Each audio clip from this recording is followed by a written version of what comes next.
All right, how do we make your money last in retirement? All right, I'm Dustin Tibbetts, financial advisor with Jazz Wealth, and today we're going to answer that question specifically using our planner and everything to show you some tips. Okay, so a lot of times when you're trying to plan for retirement, you're thinking too linearly. And just from having experienced thousands of clients all over the country, hope you'll consider us as well. Website, jazzwealth.com. It's not linear. We don't live our lives with this inflation-adjusted spending every single year in retirement. We get a little older. We slow down, right? These things happen.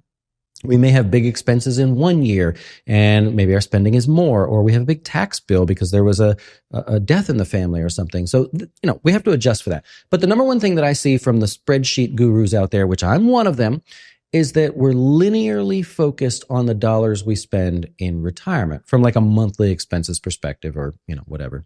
So let's take a look. So in this case, we have a client. We're going to call this client Miss Beth O'Malley. I was feeling Irish tonight. And at the moment, Beth is 63, right? She needs to retire. And in fact, like as of now, she's like, this is just happening. Dustin, figure it out, right? Well, when we look at her plan, she's got a 50% probability of success, and that's probably because she's spending or is going to spend too much. Net worth around 688 with some property in there. Some basic data about investable assets, real estate that you can see, on the screen there. A little bit of credit card debt, and then the mortgage and a car, I believe, in there as well. So, okay, what do we do with this, right? You can't tell a client, okay, you're going to run out of money. Let's look at their cash flows here real quick, because I want to show you something. I believe this is what we're going to show. So let's go cash flows.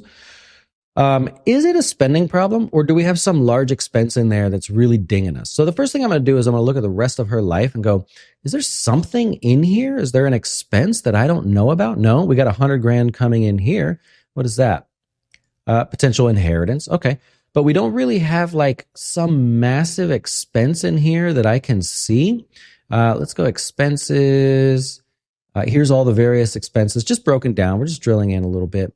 No. So it's not a matter of, okay, we have a problem, right? We're putting a kid through college or something. No, it's the spending throughout the years is just a little bit more than her assets can handle. Now, what I notice here, though, is we have larger expenses in the early retirement years. See that? And it starts to go down, right? There's that year, what is this 177 in there? I'll try to pay off the house early. Okay, so we'll come back to that. But what I notice is that as we go, the years go on, look at the expenses. We're meeting what we need. So really the problem is in here, okay?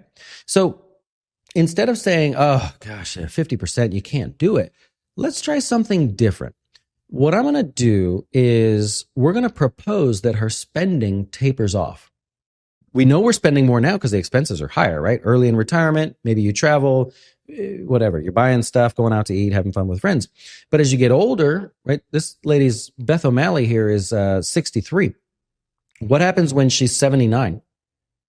Well, what are we doing then? Right? We're not doing the same. We're not, well, maybe not at 79, but let's say 85. We're not as active. So let's taper off her spending. So this is the biggest thing that I see here. If you're using a spreadsheet or whatever it may be, make sure you account for this. This could be something in your life. Now, we talked about this with her, and she's like, that makes 100% sense. I'm willing to do that. We have a number of different scenarios where we assume different trajectories of spending. And in this case, we're saying, hey, look, when you get to be 75, through 90, let's just start tapering things off. Let's just pretend that you spend 2% less, right? Still adjusting along the way for inflation because we don't want to ding her on that. What the difference that makes. And because we looked at her cash flows and found out that there wasn't really a large deficit later in life, she now has an incredible probability of success just by doing that one thing. Let's take a look at what that looks like. So it'll take a second to load, but if I go back to cash flows and we say, okay, we've proposed now that your spending will go down a little bit. Oh, look, now we have a surplus, right? Not a lot, right? Give or take a little bit, but we may not even need to taper as much as I've indicated that she will. So we now have the ability for her to do that.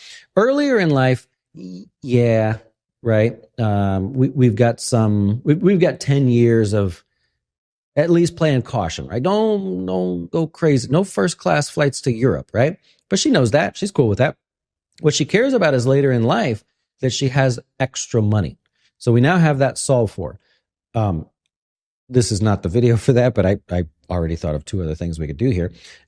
So I'll share that with her. But the moral of the story is your spending is not linear, right? Every platform out there goes, okay, what do you want to spend in retirement? Whether it's monthly or yearly. And it's like, well, I don't know. Like, what? Am I going to spend that every month? She's got $3,500 a month in spending.